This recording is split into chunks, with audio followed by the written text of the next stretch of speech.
Do you have a playlist in chronological order from beginning to more advanced?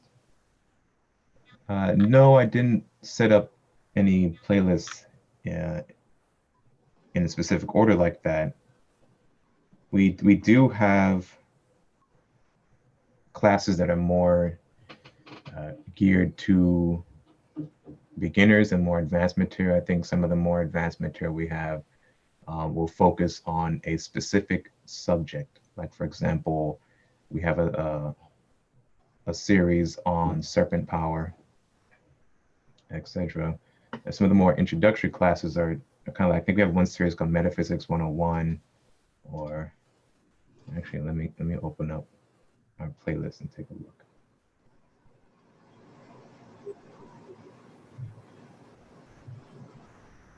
So a lot of the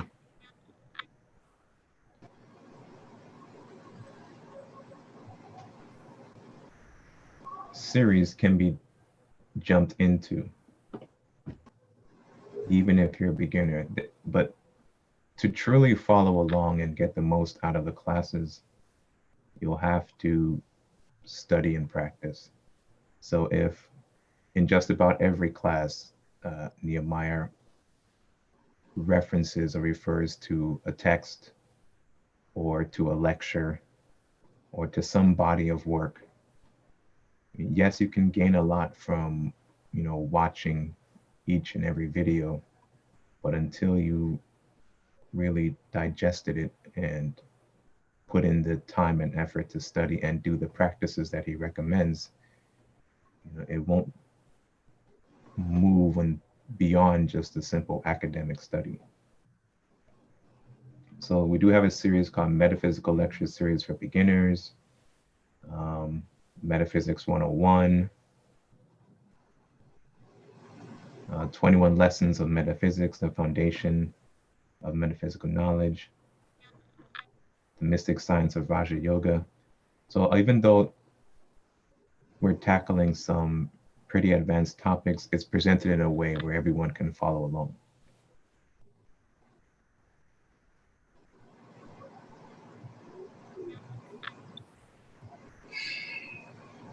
So I would recommend, jumping in, into a playlist, whichever one you feel most drawn to, just surveying through them.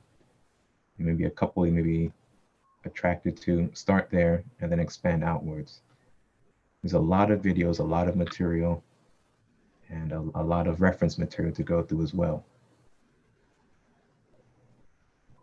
These open discussions are really to help clear up any confusion or gaps you may have.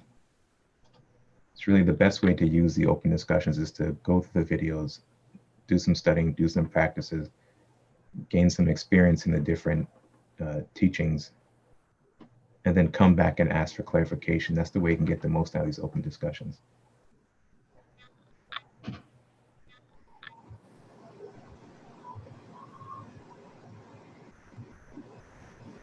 Is Sant Mat a working mantra?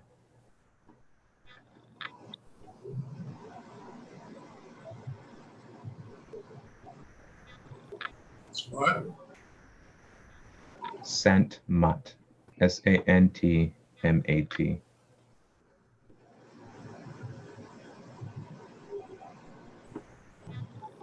That's on the YouTube. Yes.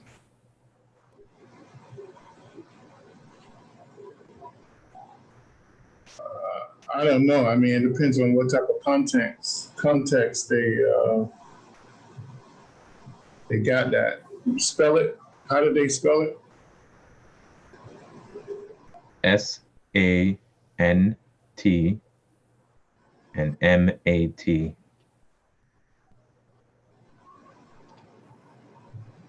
No, I don't think so. Unless they added letters to it.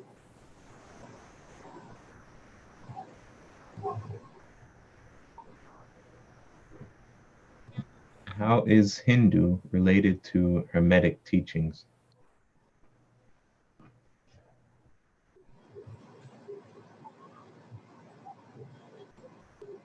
How is what? I guess Hinduism or the Hindu teachings related to the Hermetic teachings. Hermetic teachings. I think they're interchanged, in my opinion.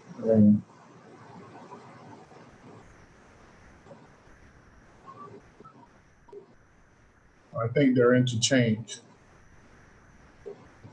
If you study them, you'll see that they come up with, they have similar practices, similar traditions, and how they do stuff and how they recognize or define things. The same way Christianity is related to Judaism and Buddhism and Sufism. Christianity even has some Egyptian parts in it as well. But no one knows that until they go and study and see the similarity.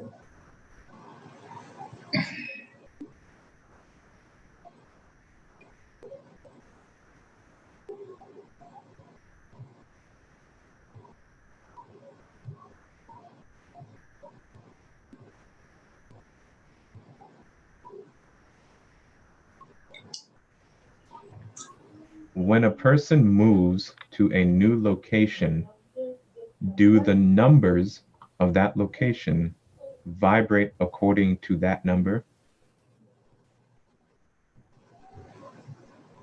In most cases, if you track stuff like that, in most cases you'll see that before you moved, the numbers was there already.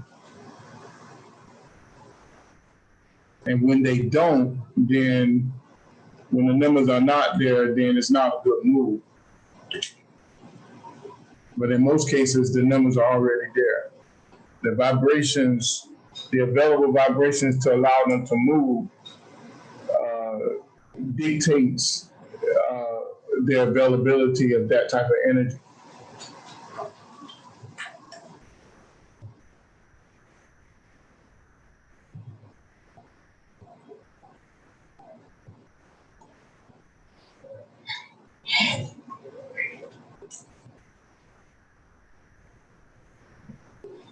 How would you, I assume that's a class in itself, but how would you calculate that? What? So how would you calculate something like that? That's simple. It's just numerology. It's that's just numerology. When you're doing when you forecasting your numbers for the month, year, or even from days, weeks, months, year, you could see the numbers for that year, and it'll indicate if you have to make a move. It'll indicate the vibrational energies available for you for those months, and that's the thing that you pull on. It's just like in a lot of people use numerology for healing, and in Ayurveda they do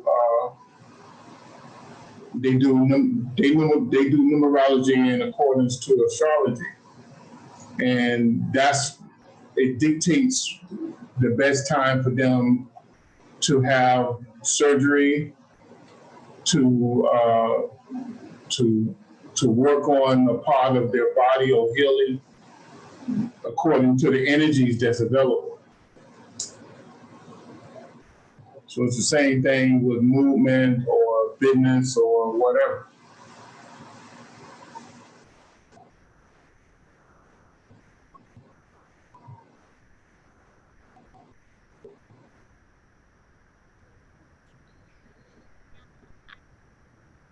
Why is it bad karma for psychics to offer past life therapy?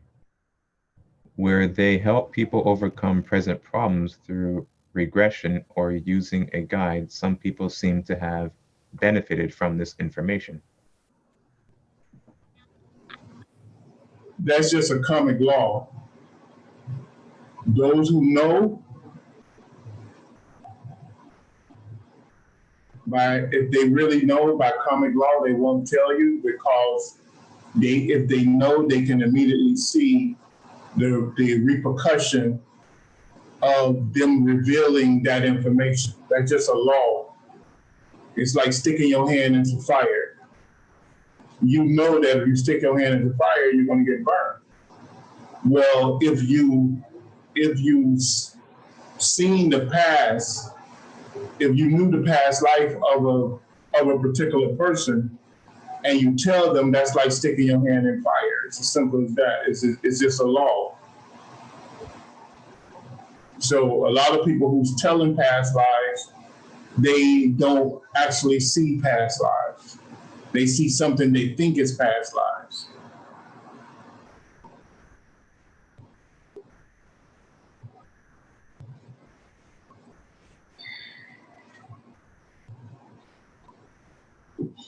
Now, under that same law, if that person is a student of yours and karma permitted you as a teacher to tell that person their past life, maybe a window may open, then you could do that. But normally, that's rare that happens.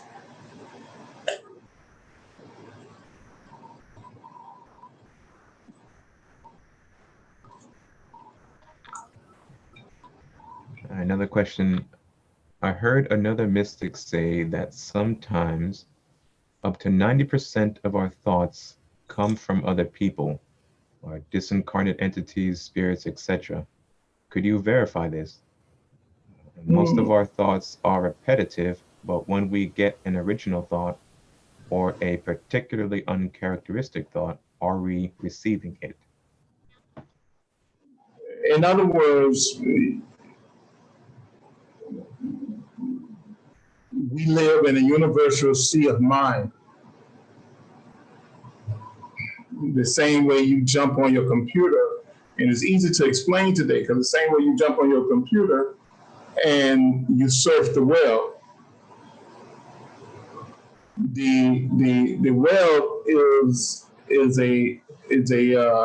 a carbon copy, not complete, but a fraction of a carbon copy of the mind belt around the world. On the physical plane, we have almost 8 billion people. And those 8 billion people are releasing mental images out into the mind belt of the physical plane. Probably in all the realms, we probably have, I don't know, maybe 50 to 100 billion people. And they are releasing thoughts out into the mind belt of those particular realms. Plus, you have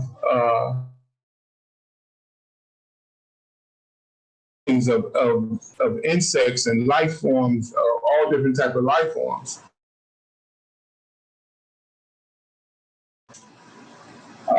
And they are releasing images. So you have this collection of clouds and mental images. And as we move through open space, yes, we pick up those things. And that's, a lot of times, that's why our mind, we don't have control over our basic mind, because we live, and on the basic levels, we seek to explore outside of ourselves instead of inside of ourselves. The mystic and the yogi train themselves to be aware of the inner world as well as the outer world. So yes, most of your thoughts, most people, they move through this mind belt and they pick up all these radio signals to have them think about every other thing but what they need to be focused on.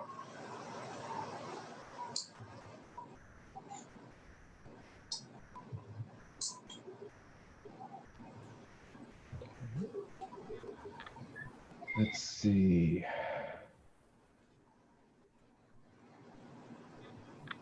Is it significant if you can distinctly smell in a dream?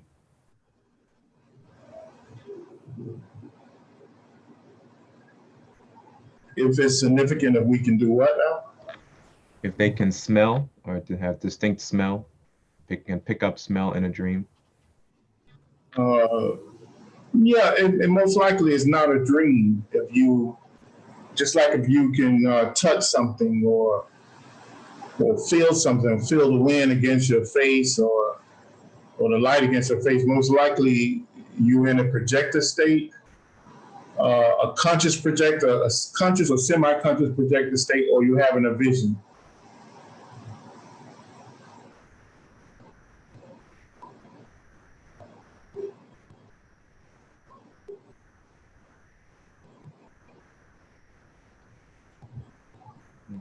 How could you differentiate when you're in those, which state you're in? I mean, I just said it.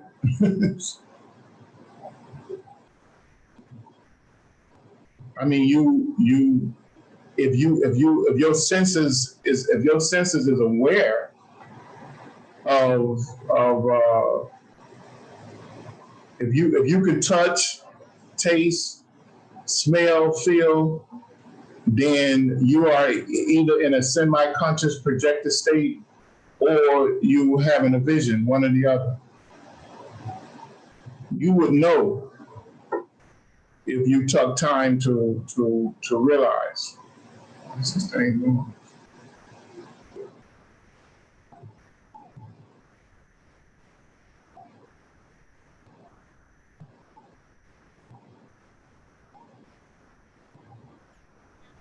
I find myself astral traveling based off my memory or common knowledge. Any techniques or practices to expand travel, to explore things I wouldn't normally think to look for initially?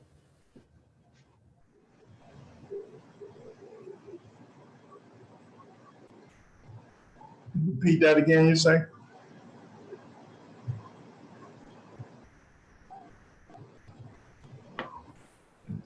I find myself astral traveling based off of memory or common knowledge.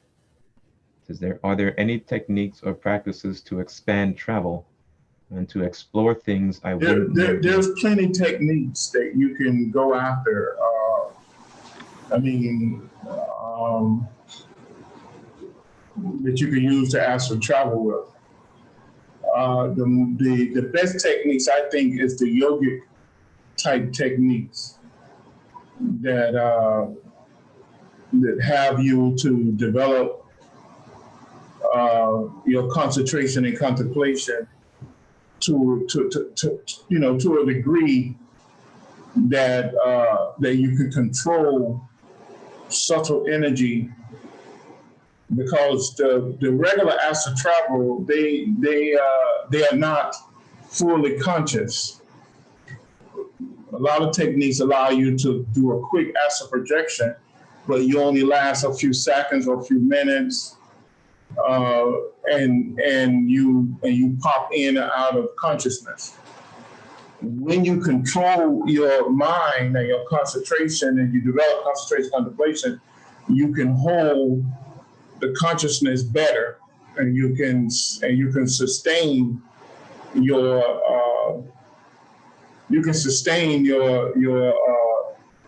your awareness while you are separated from the physical body. That's why I like the more yogic type techniques. But there's plenty of techniques out there, but I would tell you the more yogic type techniques that have you to use Raja Yoga techniques to bring about the separation is better than all the other different type of techniques that have you to quickly jump out of the body.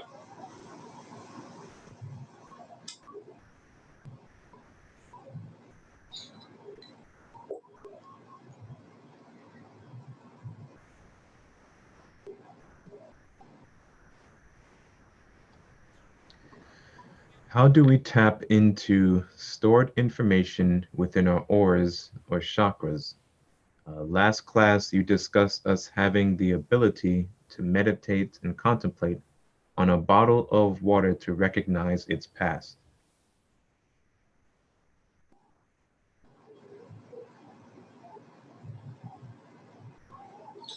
I mean,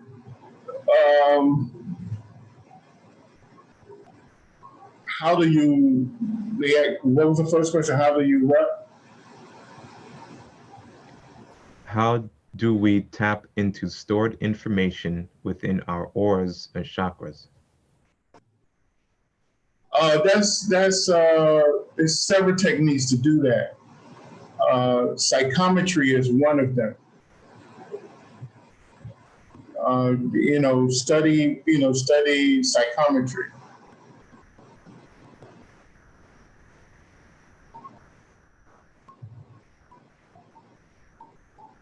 I don't know, my volume is down. Can you hear me all right? Yeah, I can hear you. Okay, I can barely hear you. All right. Yeah, in psychic development, like I keep telling people all the time, that is when the five to 10 senses, physical senses, merge with the astral senses, then you have psychic ability. And normally your astral senses is right now in the basic state. You can recognize your astral senses through your emotional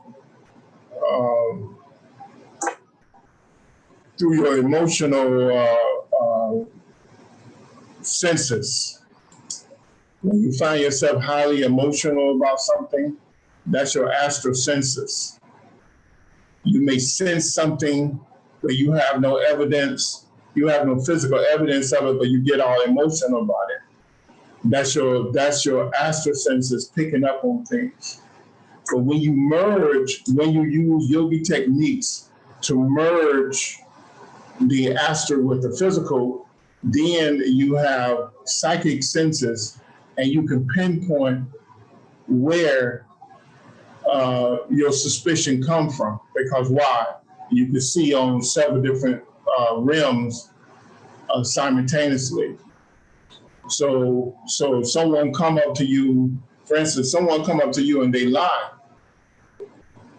Normally, they expose themselves by their aura, because their aura will show the past events that they're talking about, or the aura will show how they decided to lie to you about the real event. The aura is like a mirror of themselves. But when your psychic vision and physical vision merge, then you can see auras. You can see disconnected entities. You have psychic sight. Same with the ears. Same with the nose. Same with the taste, the smell, the touch.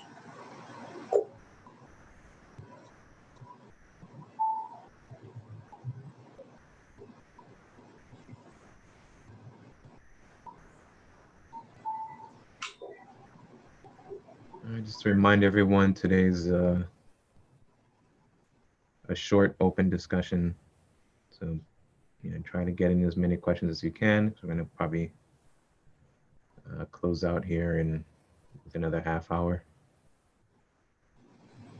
Question: How many yogas are there, and is it possible to practice all of them?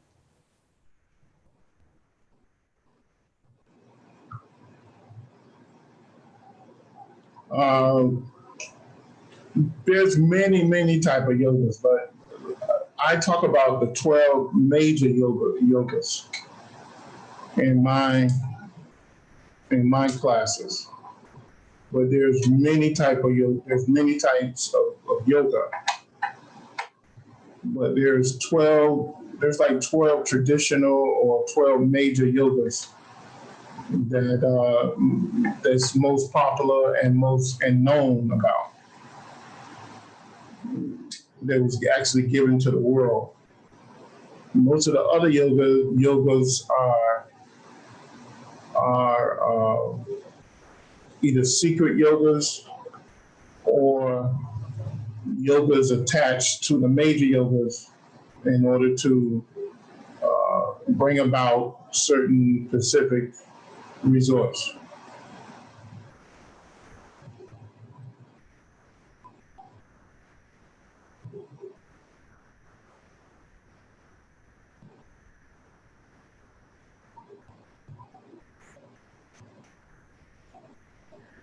Would you say that we are whirlpools in the ocean of mind? Is this a good description? No, I wouldn't say that.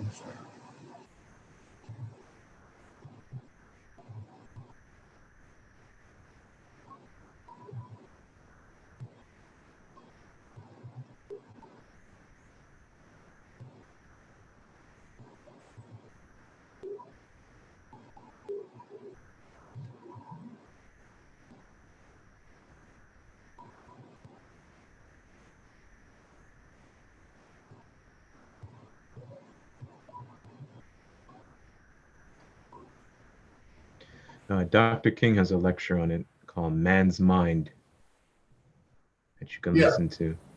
And that's a very good lecture. In it, he describes man's mind as like a pincushion. But I don't want to misquote it, so you can listen to the lecture and he'll yeah. He goes into also great detail about it. he And a also receiving set too. He said like a receiving set. yeah he also in the beginning of it he states that there's no mind in the body. Remember that? Right. Yes. Yeah. So he talks about the mind is outside of the body, and there's no mind contained within the body.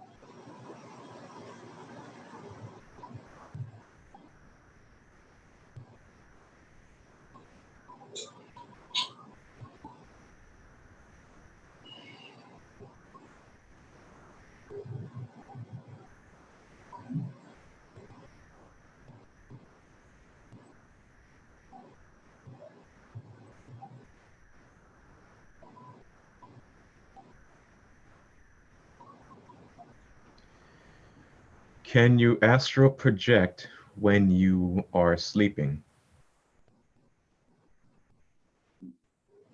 Yeah, that's when most astral projection happens. Every night you go to sleep, you astral project somewhere. Your astral body leaves the physical body, and then sleep. The body goes into this state of sleep.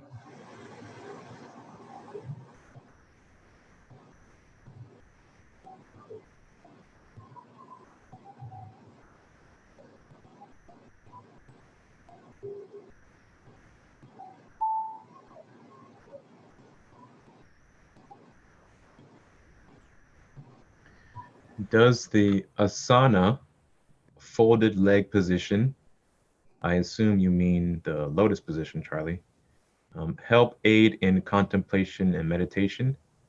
And what are some alternative positions a beginner can use? Yeah, there. Um, I have a lecture on this. I would rather you go back and look at the lecture. I have a lecture on what do we call it? Is it 8 limbs of yoga or is it concentration? You remember the one? There's a series on Raja Yoga, The yoga? Yeah. the mystic science of Raja Yoga. That's the series. Well, yeah, I have a lecture on that. Go back and look at that. And most people like to immediately call something meditation. Uh, and according to the ancient teachings of Raja Yoga or the 8 limbs of yoga, you gradually get to meditation. First, you have to go through concentration, which is channeling the mind down one channel of thought, and then you graduate to contemplation, where after you can take the mind and push the mind where it needs to go, and begin to collect information, all the information, relevant information, just by deep concentration, you fall into something called contemplation. And at that point, that's where the astral and the physical senses merge. And you can see psychically, hear psychically, smell psychically, taste psychically. And that's contemplation.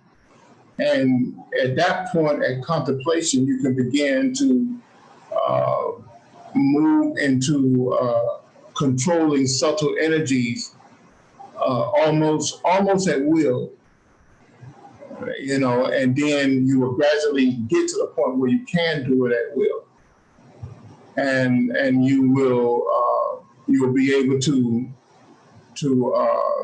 see, touch, taste, psychically, and then you will move into the realms of deep contemplation, where you can do what's called samyamas on everything around you, and where you can go to a particular object and you can see, sense, smell, touch, and observe the energy configuration of that particular thing, and then recreate that energy configuration and place it wherever you want to place it, whether in you or in someone else or whatever. But you have to do these samples of samyama over and over and over to be able to do that. Then you gain the ability to move the kundalini energy within the body. And that's when you move to meditation. And that's true meditation. So, and then when you can move the kundalini in the body, you can have the body to move into a conscious state of depth, where you dissolve consciousness in order to move to higher planes of existence, and control all the subtle energies in the body,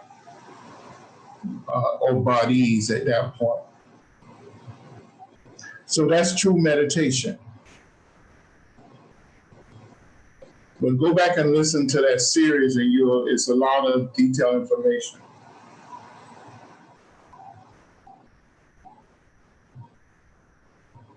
Any other questions?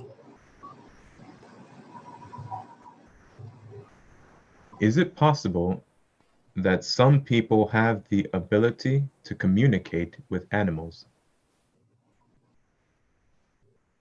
Yeah, that's possible.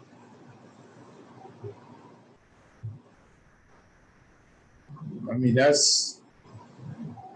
think you see that more now these days than any.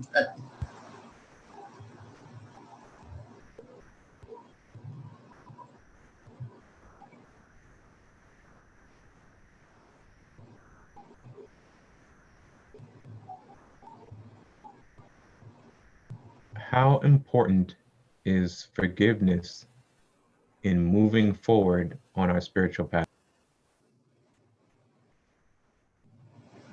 It's very important. Forgiveness is very important. Forgiveness is a part of, is attached to one of the 21 impurity traits within us that we have to cast off. Because forgiveness is, when you don't forgive, it's because you are attached to something. You know, because everyone is here on earth to learn a lesson. So,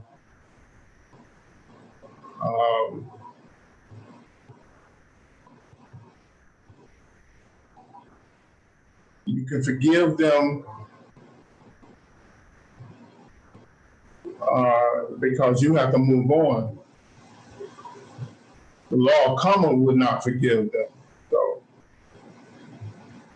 because the law of karma is exact. But you can have grace on them and forgive them and move on, which might can help soften their blow. But if they actually did something that was wrong or bad for you or the environment or a group of people, then they will reap what they sow, because that's the law. And you cannot go outside of the law. The law is the law.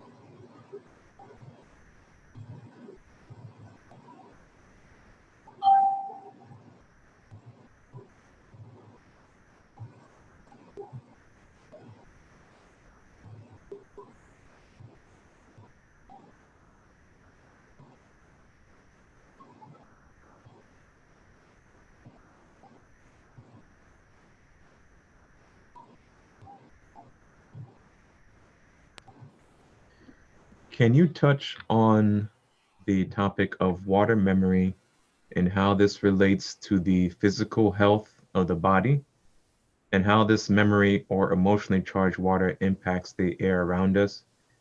Is this the secret behind blessing? I don't know if that's a secret behind blessings, but I will refer you to probably several books, but there's a book called Water Cure by Yogi Ramacharaka. And they have several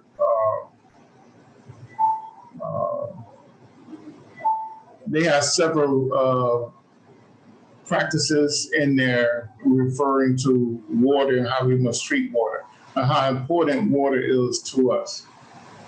And then you can go back to the Ayurvedic teachings on water as well. Without proper water, we do what? We lose what? Consciousness. We lose consciousness. So we need to breathe in order to maintain consciousness. And then we need to drink water in order to maintain consciousness and health. And the third, we need to eat. So water is very important in the yogi's life or the mystic's life. And they have many practices of how they use water. And water is the psychic, it's the physical psychic energy of the earth, of this Mother Earth. So when you look at the ocean is a psychic ocean. It's a body of psychic water. and it's supposed to have all type of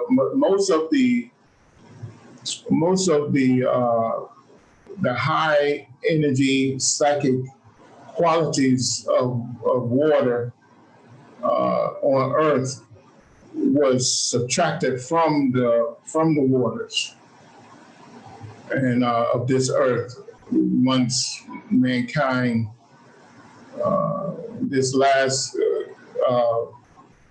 group of humanoids came to this planet, and gradually it will be released back. Since the ozone layer is disappearing, it would eventually, the psychic energy that's been pulled closer to the locus of the Earth, it will begin to release this energy back into the waters.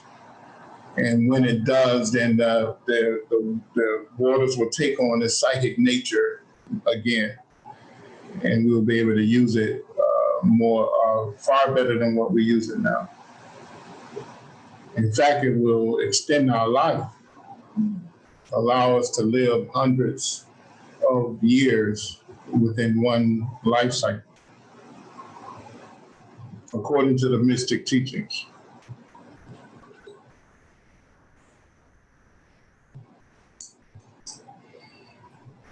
A follow-up question to that. If you live close to the water, can this charge you? Yeah, I think so. But get the water curing book. I think we have that book online. It's free. You can download it.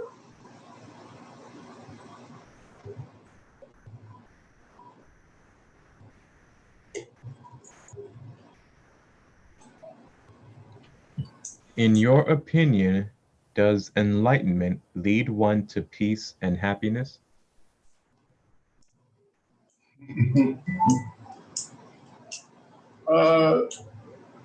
It does, and then it also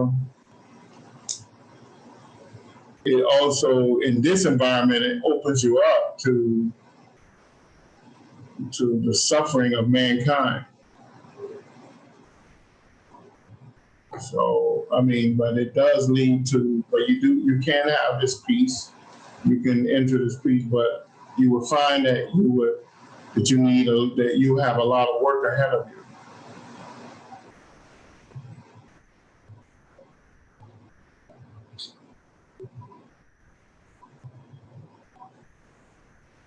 The peace is in the knowledge and understanding that the law of karma is balanced,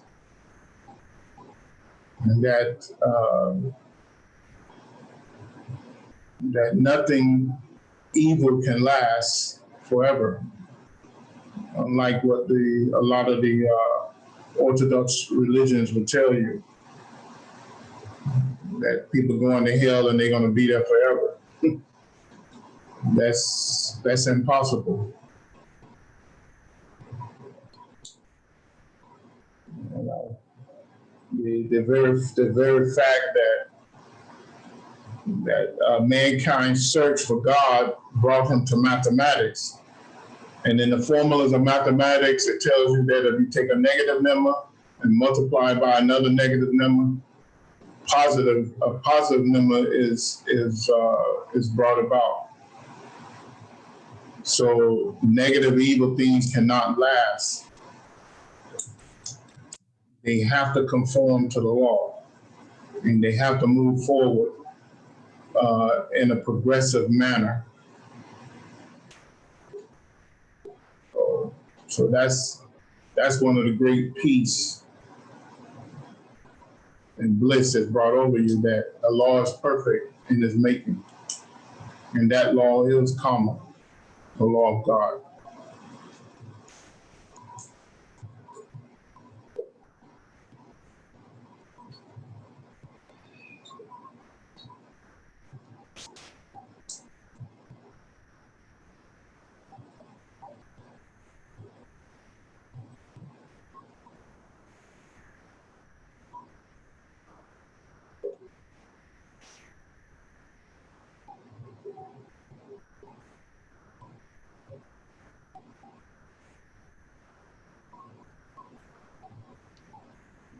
How can you tell when you have balanced out your karma?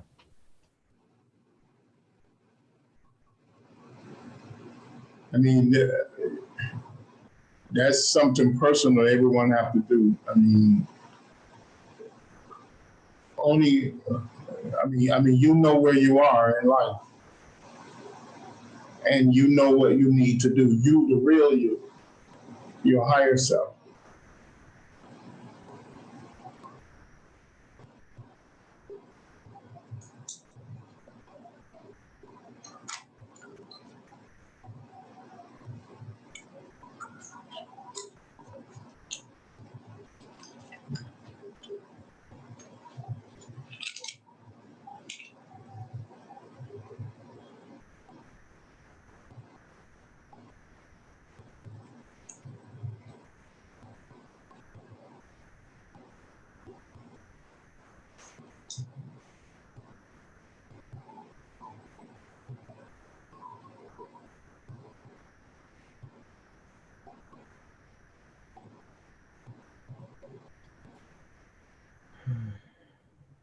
Okay, are there any final questions before we close off for today?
Okay.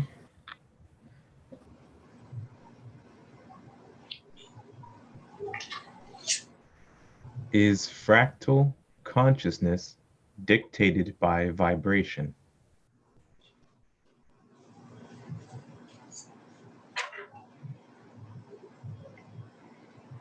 Is what?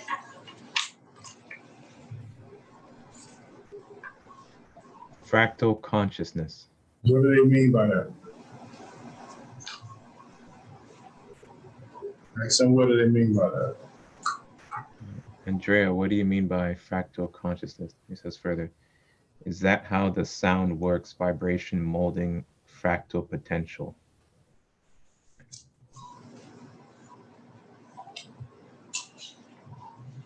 Never heard it put like that.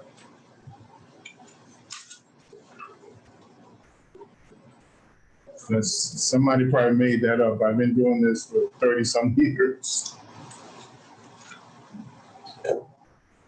I never heard it put like that.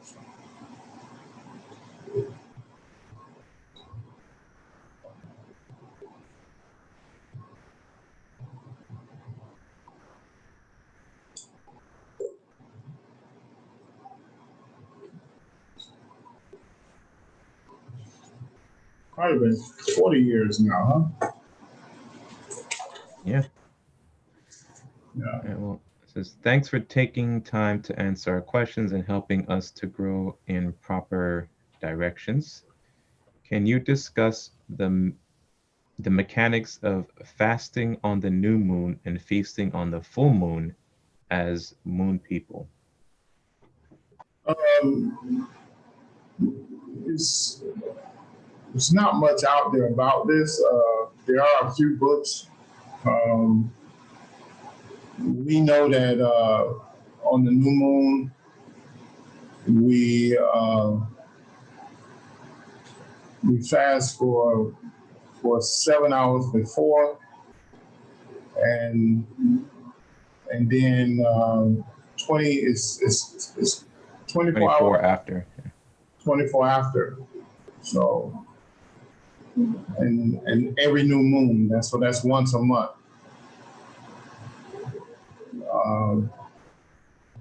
And then when you have a full moon, that's when you can go ahead and feast. That's just traditional, the mystic way of doing things. Now, the moon, mystically, the moon manipulates the mental energies of the world. Okay? So the moon is a great diva, you can say, or devata, what they call. She's one of the Maha Bindus, but for the mental world. Maha meaning great, Bindu meaning a compaction of Shakti energy working in accordance with the laws of karma. And the moon dictates the mental worlds that surrounds this planet, that's within the atmosphere of this particular planet. So when the moon come out, you leave the physical world and move into the mental realms through sleep, through astral projection. And normally when we don't do this, we find that our physical bodies get weak, and our mental capacity within the physical body become challenging, especially during times like this pandemic time where a lot of people are up at night. So it's just add to chaos. So, but that's just a little bit. If you go back and look at, we have over 200-300, maybe 400 videos, and I go into this when we go into the higher aspects of yoga, tantra yoga, mantra sattva yoga. We talk about these things.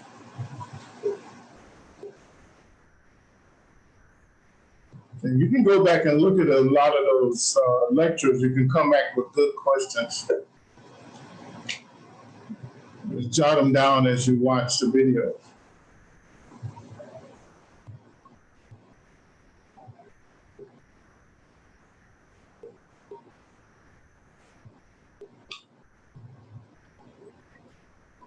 Are there other activities we should do on the new or full moon?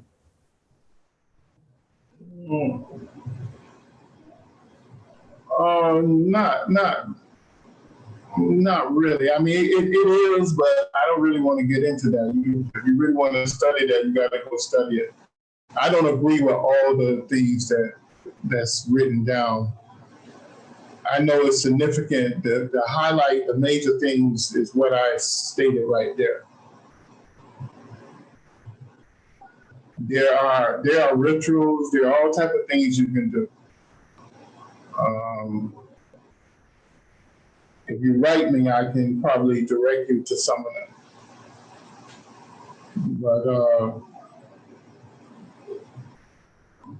But some people get excessive with those things.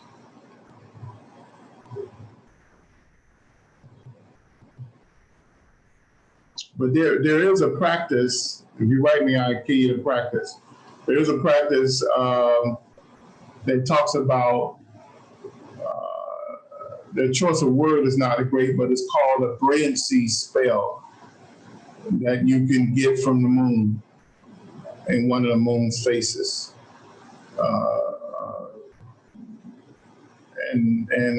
It is a mystic practice.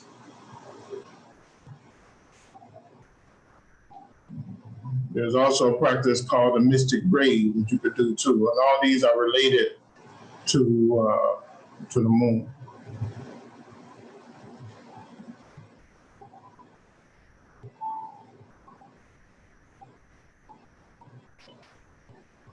Okay, so back to that fractal consciousness. It said fractal consciousness, it's thought that our universe is fractal.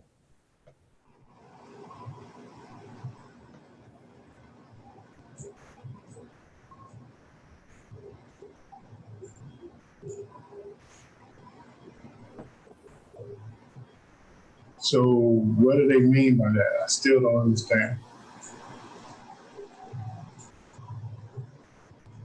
Okay, they changed the questions. Okay, does mantra and sound actually shape matter? Yes, it does.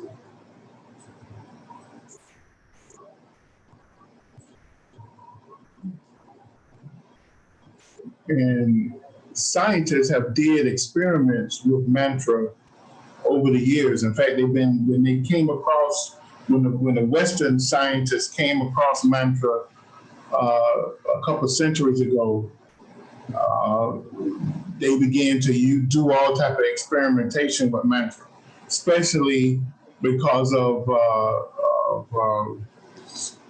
radio waves and man discovering the electromagnetic spectrum, which electromagnetic spectrum had always been there, but mankind mostly looked at the electromagnetic spectrum as a rainbow.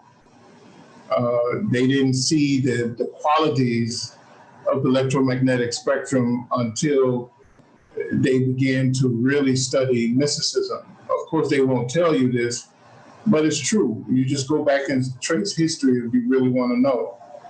And and and they noticed that certain sound vibrations, they had this sand that they would put. I don't know, people probably seen the experiments where they had this sand where they would put into this, I don't know, into this bowl or whatever, and they would push the sound through the sand and the sand will align itself. And when they used the OM, the sand created a perfect circle. So, you know, yeah, it molds and shapes matter. Because why? Sound is what? I always say this, what is sound? Consciousness. Consciousness. And consciousness is an aspect of mind. So mantra, the power of mantra is guaranteed. And that's one of the reasons why it's guaranteed, because it has the effect to mold and shape energy and matter.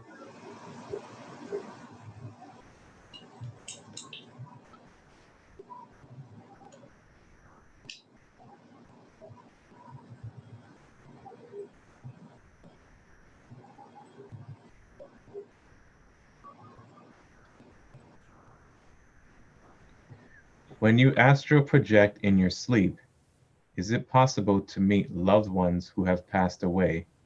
I say this because I believe my child is doing this. Yeah, it's possible. But it's not a good thing to do. I mean, it's not,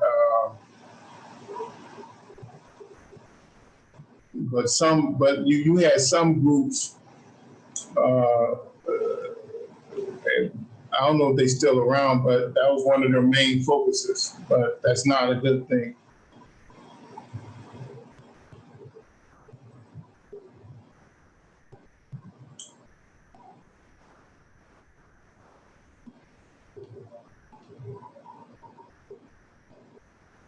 Yeah, when I hear the word fractal, that that to me that means broken or splintered or something like it's split or I don't.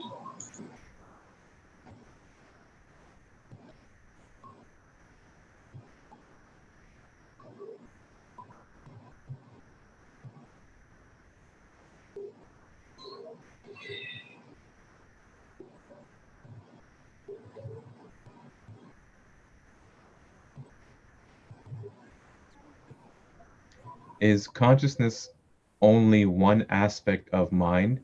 What would be others?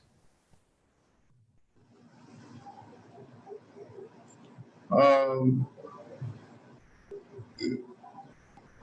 yeah, I mean, mind is so much. I mean, um, it's too much to answer. Mind is everywhere. But let us understand what mind is. And the Hindus say that they describe mind as chitta. Chitta is universal mind. It's a cosmic mind. It's a mind belt that's it's a network of mind that's cosmic. It's throughout the whole universe. So you have a mind belt that's out there that connects all the galaxies within the universe. Then you have, and then each galaxy have a mind belt of itself. And each solar system have a mind belt within the greater mind belt. And the same way the galaxy have a mind belt within the greater mind belt. And then you have each planet has a mind belt of its own that connects to the solar system's mind belt and connects to the galaxy mind belt and connects to the universe mind belt. And then each mind belt operates on at least 7 realms of existence. See, so and then each 7 realms have another 7 realms within it. So the mind belt has a mind belt within the mind belt within the mind belt. So it's kind of hard to even go into it without. I mean, I could do a lecture on it over a year's time to bring you to an understanding of it. But it's, you know, and it's mind, because mind operates on every level of existence. Even this ink pen has its own mind, because the mind energy is the thing that's holding this pen together, this ink pen together. And it is the mind aspect that's allowing this pen to function properly within the law of karma. So mind is broken up into elements. Mind is broken up into air, solids, liquids, space, pressures of space. You know, all of this is mind. And mind is a part of Shakti, and Shakti is mind.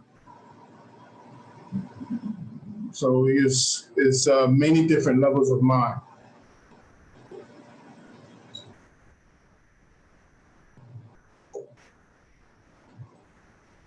I hope that kind of answers your question.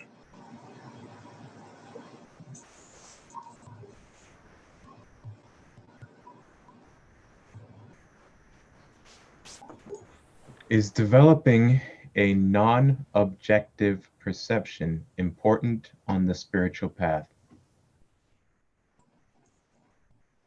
What do you mean by non-objective?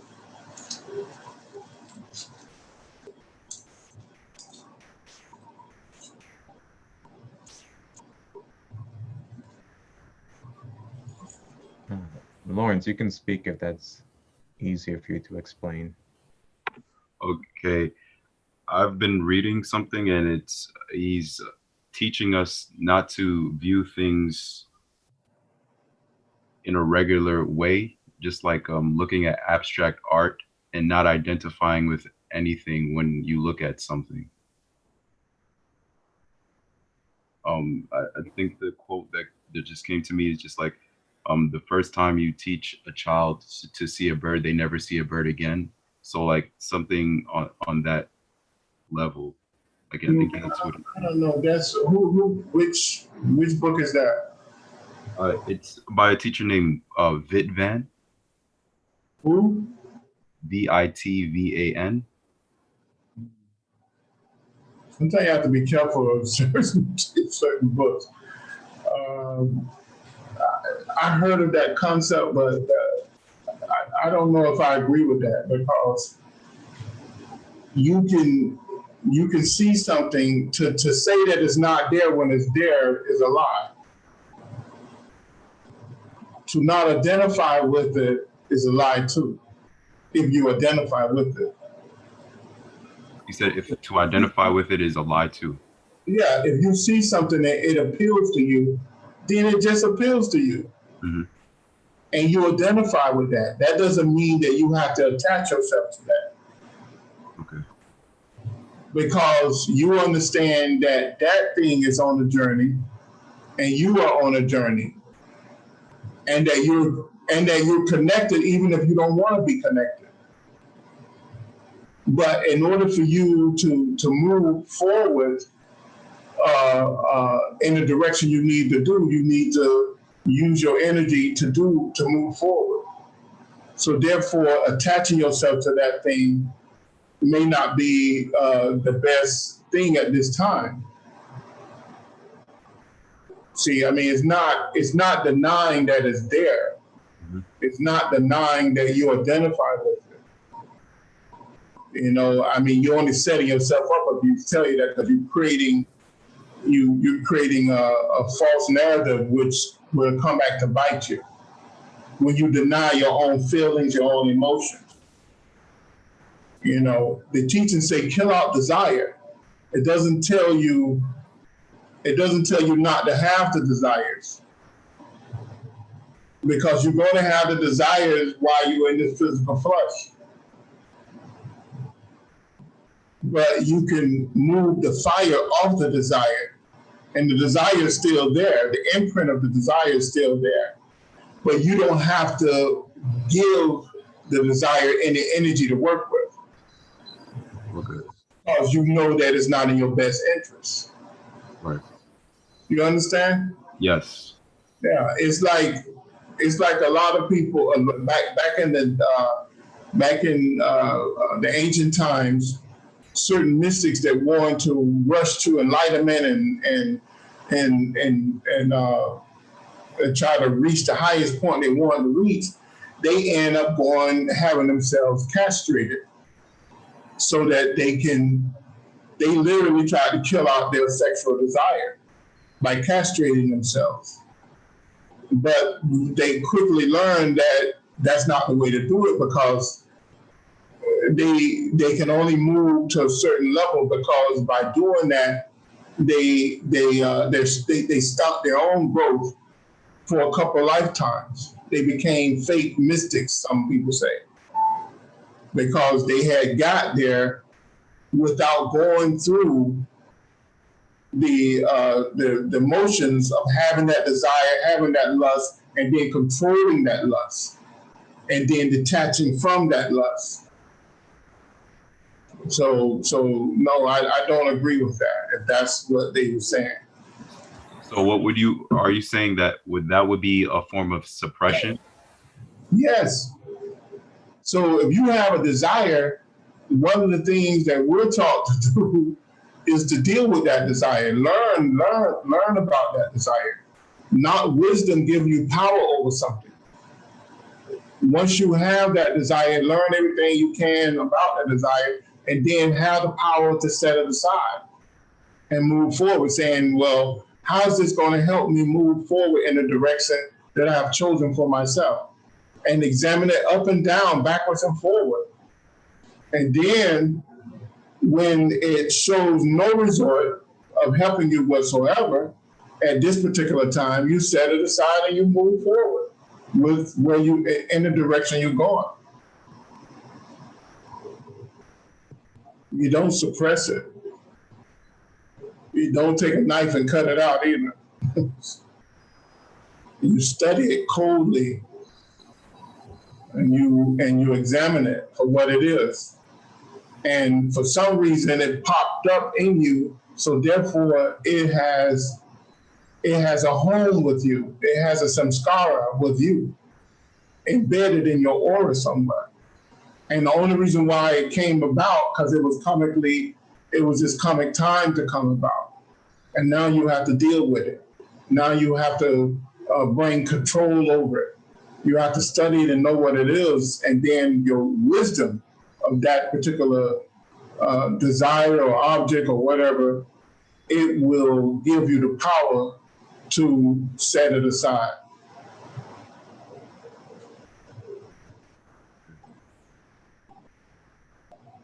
And another question I have is, are the teachings of Alfred Korvinsky and George Gurdjieff,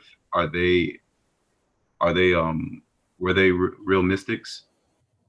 They had they were mystics according to some people, and they had some good stuff to say, and they had some stuff to say that I did not agree with. Okay. So you have to discriminate in your studies. I personally make those books available online because it's some good in there, and all of it. Every book I have online, that doesn't mean it's good, but it's a good study. It's a good read to understand. But I think I highlight the books I do agree with.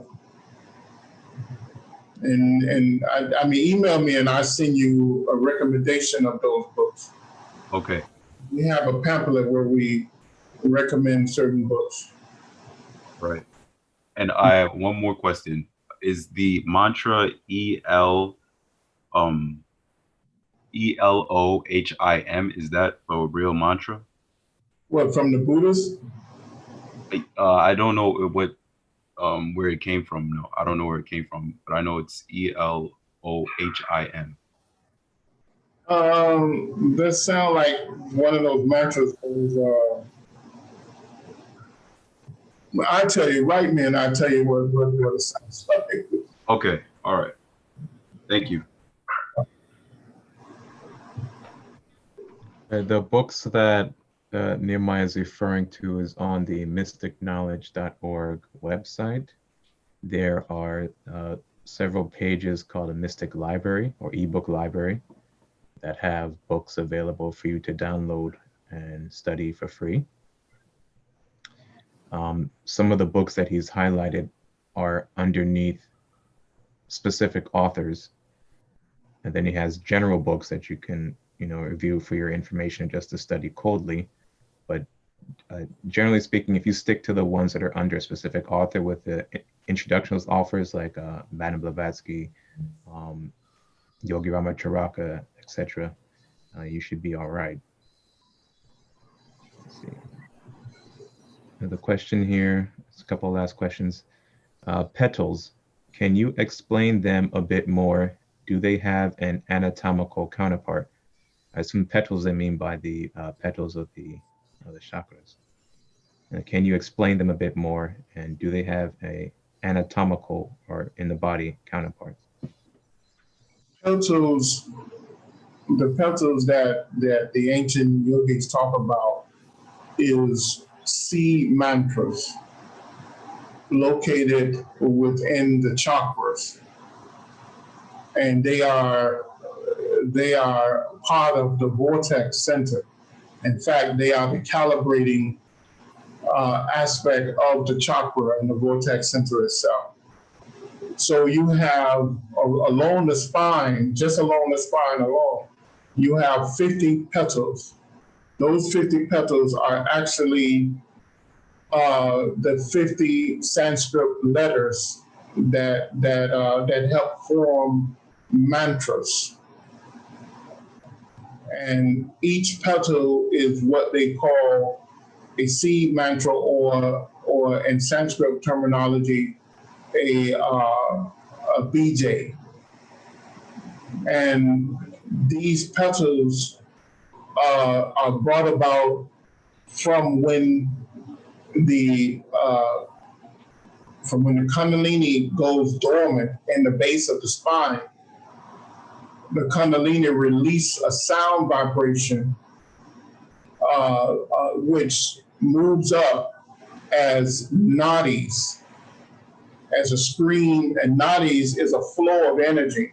So the sound vibration creates a flow of energy, negative energy, which is a mental energy, and positive energy, which is a vital energy. And they come out in the first chakra, the base of the spine chakra. They create 4 petals. And those 4 petals lock consciousness into, well, it starts consciousness at the base of the spine. I mean, self-consciousness. Then it goes up to the next chakra, which is the sex chakra, and it creates 6 petals. And that 6 petals creates the home for basic consciousness. Then it goes to the next chakra level, which is the solar plexus chakra, and it creates 10 petals. And those 10 petals become the petals that that help to calibrate that chakra in order to create a transformation of energies. And then it goes up to the heart chakra, and it creates 12 petals. Those petals are the petals that creates all the subtle bodies within the physical, within the auric structure. And then it goes up to the throat chakra, and it creates 16 petals. And those petals are the petals that lock consciousness into the body. It is called the java, where it locks the embodied consciousness into the body. And it is the purification level for mankind. And then it goes and create 2 petals in the head, in the forehead, which is called the third eye.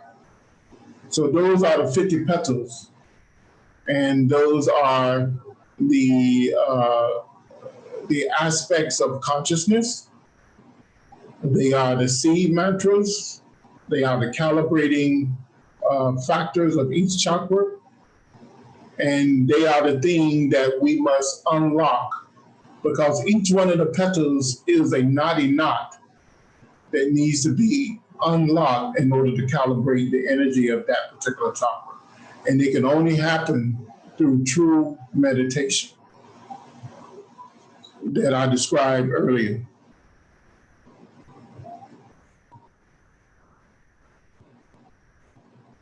I hope that answered your question.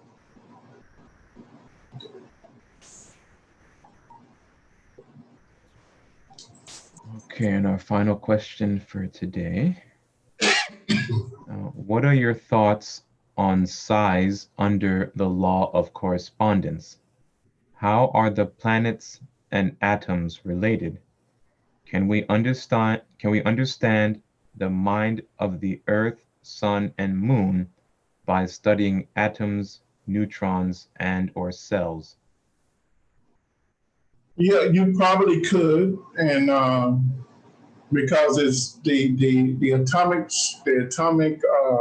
structure is only a carbon copy of the macro structure of the solar system, galaxy, and universe.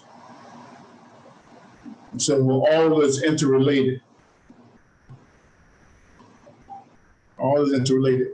We go into this in one of the classes. I think it was the class of initial creative energy. If we go back to one of those classes, we go into this.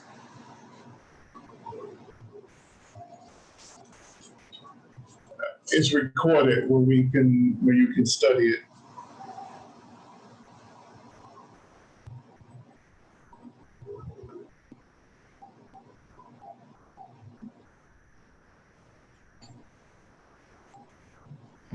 Okay. So today's open discussion was a short discussion. We're not going to do the handouts today. We'll start those next week. Well, we'll resume them next week.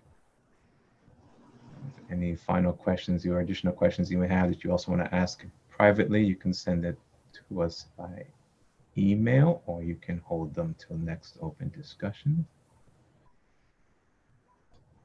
So we'll go ahead and close out today with the New Lord's Prayer.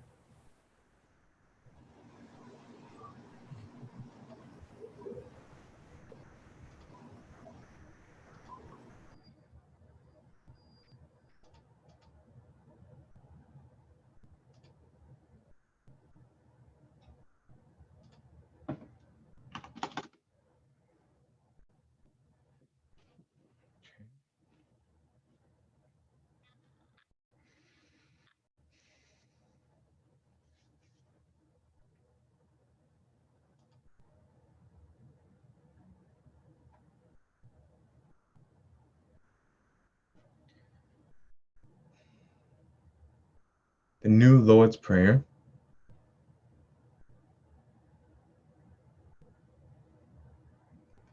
O divine and wondrous Spirit, O everlasting Lord of hosts, send forth now through me thy great and lasting power. Allow me, Almighty God, the lasting privilege of radiating to all the world thy great love, so that those who suffer may be given the power and energy to rise above their weaknesses. Almighty God, in great humility do I ask you to send forth your power to give to me this great lasting privilege of being a channel, so that my suffering brothers may be helped and guided and healed and lifted into thy light, so that they who know not may look up and in doing so receive of their higher selves your divine counsel. Almighty God, this day have you granted me a divine privilege. I ask you now to give to me the strength so that never again will I turn from my inner vision of you. Oh, great peace, great peace, great peace. In praise of your greatness, O God, doth my soul sing. Grant it energy to sing on forever and forever.